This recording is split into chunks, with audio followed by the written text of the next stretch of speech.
great question came in about this custom set. We're looking at 3 bowls from singingbowlmuseum.com that this customer has combined: L047, L114, and M285. It's a beautiful medium antique in pretty intact condition. I'll talk more about the individual bowls in a bit. First, let's just hear them.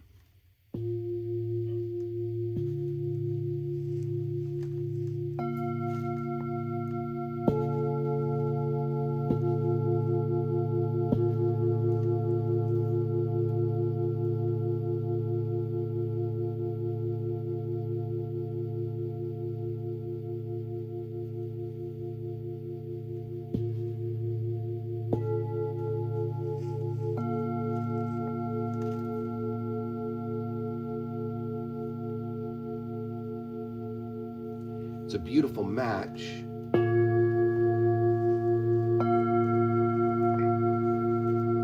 This kind of octave jump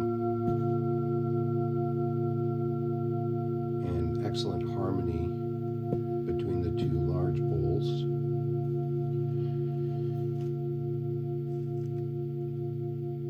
And the question that I liked is something I used to cover in old videos, maybe from the Himalayan Bowls days, which is what do you put your bowls on? So the way I like to play them, my absolute number 1 preference is to use one of my nice Tibetan wool carpets on a wood floor.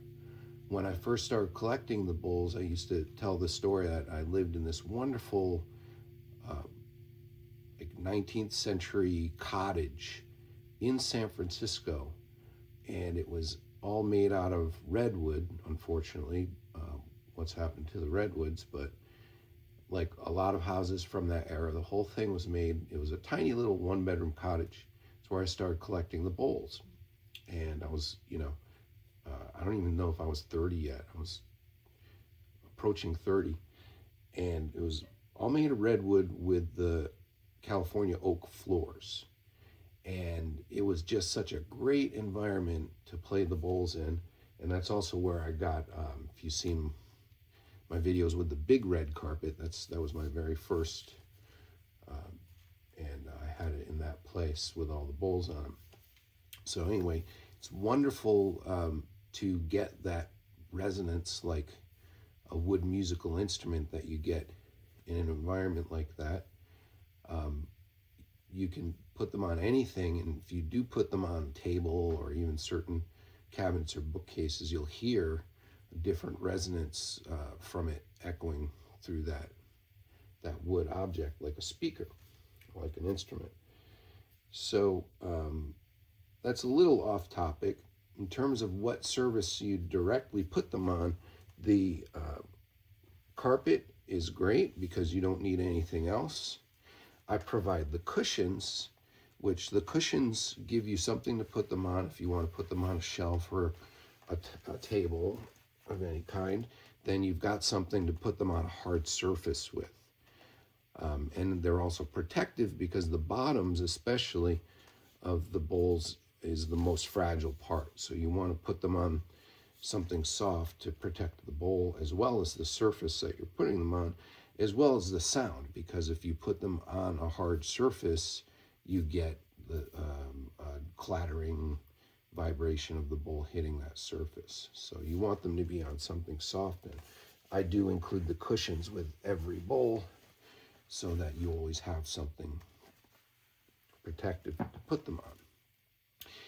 And if you want the bowls to stay in one place, you can use an O-ring, like a silicone or rubber ring. If you don't have one big enough, you could use a few of them arranged under the bowl, keep it in place. You can use this rubberized shelf paper. The thicker one works a lot better. The thinner one doesn't give you enough cushion to stop the sound vibration from echoing back. So you want to use the thicker one, But that works great, and that prevents the bowls from moving at all.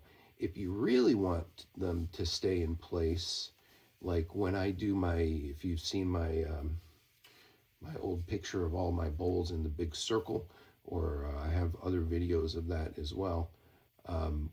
There's Velcro on the bottom of the bowl, so I put a little piece of Velcro, like a triangle, going around it, and that on the carpet, you use the hook end, not the soft end, but the rough end of the Velcro, and that sticks to the carpet so they don't move at all.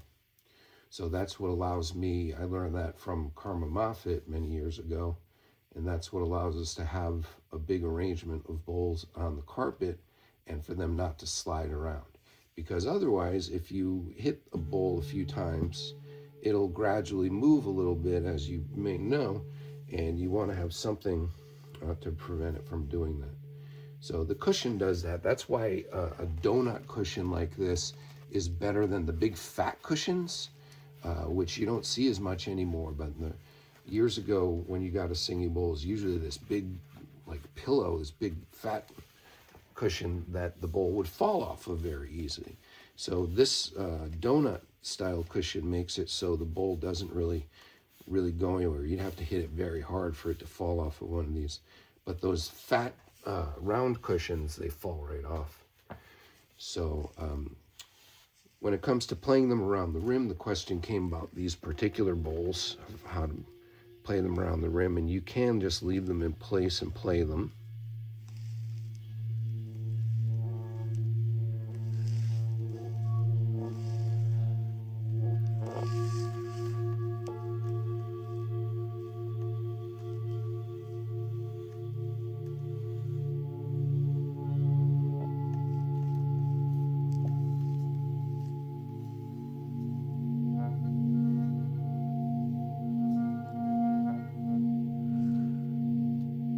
So you get a lot more control and variability in the tone if you hold a bowl, but you can definitely play them around the rim with them just sitting there. You can.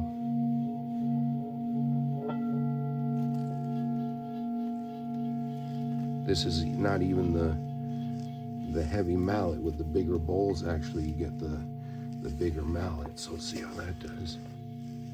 Oh yeah, that gets it going immediately. You see the bowl spins around a little bit, but I can still get it going. You get less of that clatter too if you hold it. So I'm holding the stick at the end because I'm far away, so the camera can see, and so I don't have as much control. If I could hold a little closer, then it's not going to clatter so much. You have to go pretty slow. This one really vibrates powerfully, actually.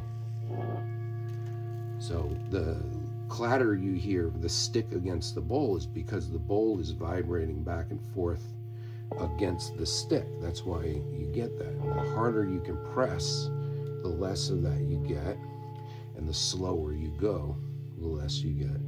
So you want to get that tone coming out, and as the vibration reaches kind of a peak, the metal's really moving. And so you slow it down at that point and go with the bowl.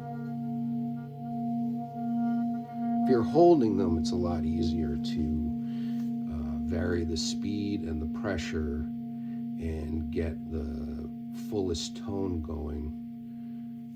But as I've always said, I really like them best when struck. You get that full harmony of all the tones. When you play them around the rim, it tends to emphasize one tone or the other. As you get good at playing them around the rim, you can vary that, so you can change the angle and the speed and the pressure a little bit and emphasize the low tone or emphasize the mid tone or emphasize the high tone. You can do little tricks, like if you want to get the high tone, you can either use the wood or touch it quickly with the wood and then kind of grab that harmonic with the mallet. But really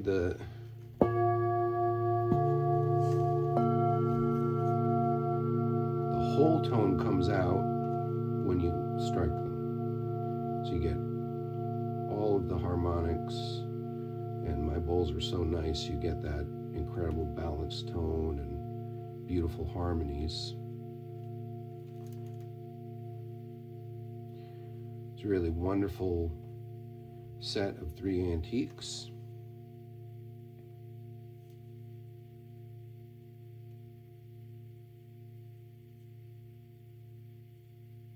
Hope you enjoyed it.